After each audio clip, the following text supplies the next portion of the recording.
Hey guys, Mark Holmes here with Michael Anthony Fitness. and as always they tell me don't quit your day job, but as always thank you guys for watching, commenting, and subscribing to the Joe Boo Sports Report. Without you guys this literally doesn't work.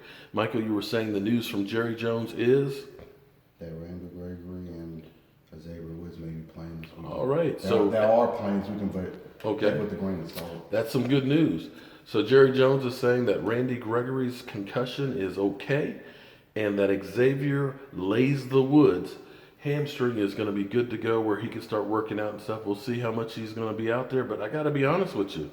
Right now, the way Kevon Frazier been playing, there's no urgency at the moment. I mean, you want to make sure that hamstring is good to go before you put him out there. Put him in a rotation. Well, but you know what? I'm okay if the hamstring is still not quite there. Wait another week. We got Earl Thomas too, probably working. Well, that's a whole nother ball of wax. But Working. here's the thing that I'll go into that part later and stuff.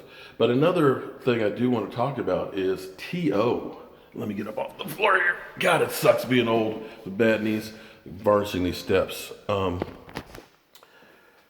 Excuse me, T.O. without realizing it has changed the way the Hall of Fame is looked at. T.O., who basically, ended up saying, you know what, I'm not going to show up because y'all wronged me, has now set the precedent where people are now looking at it and saying, Hall of Fame might be the spot for us to protest. Because players, retired players, headed by Eric Dickerson and stuff, have sent a letter to Roger Goodell, who's making $40 million a year, that's saying that, you know what, we as retired players put football on the map. The reason why football is as big as it is because of us guys that are now suffering from dementia, injuries and things like that. And when you think about it, you think about what players sacrifice to stay on the field week in and week out. The shit they do is not normal.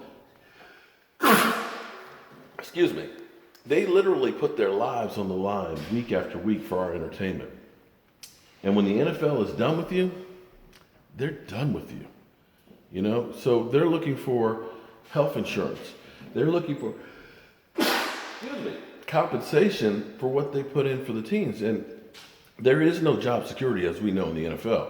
You can be here today and gone tomorrow. You can be one play away from being retired and having, in your 20s, 30 years of age, and not having been trained to do anything else. So it's going to be interesting to see what happens with that if the NFL listens. But if you have all of the Hall of Famers not show up, and it's a long list of players that have already signed the petition, that's going to be really, really interesting. Now, the only caveat on this is there's one thing that most people probably don't realize. The NFL Hall of Fame, it doesn't exist. It's the Pro Football Hall of Fame, which is actually a separate entity. The NFL has nothing to do with the Pro Football Hall of Fame. They don't own it. Now, they contribute to it, they enjoy it, they have all their players in it, but technically, they don't own it. So we'll see how that one goes. But I got to tell you guys, I don't know about you, Mike, I am ready for Sunday already. And other news too, guys, we're only about a month away from the Redskin game in FedEx Field. So we want to go ahead and do a even bigger tailgate than we did last year. Last year we had Scooter Magruder come by. We had my man, CJ Richardson show up, who was just on First Take. On their Facebook page and stuff. So we're going to try and do this one even bigger. We want to literally take over FedEx Field. So if you're going to be at that Redskin Dallas game in DC, go ahead and hit me up on cowboysmark94@gmail.com because we're going to try and blow this thing up and be huge. We're talking about Joe Boo wings. We're talking about the D-Law sliders. And of course, we're going to have tacos, Mojo Punch. We are going to make it a party in Washington. Now I got to get in here and get this toilet set, and I got to build some columns over here for these posts. So I'll see you guys soon.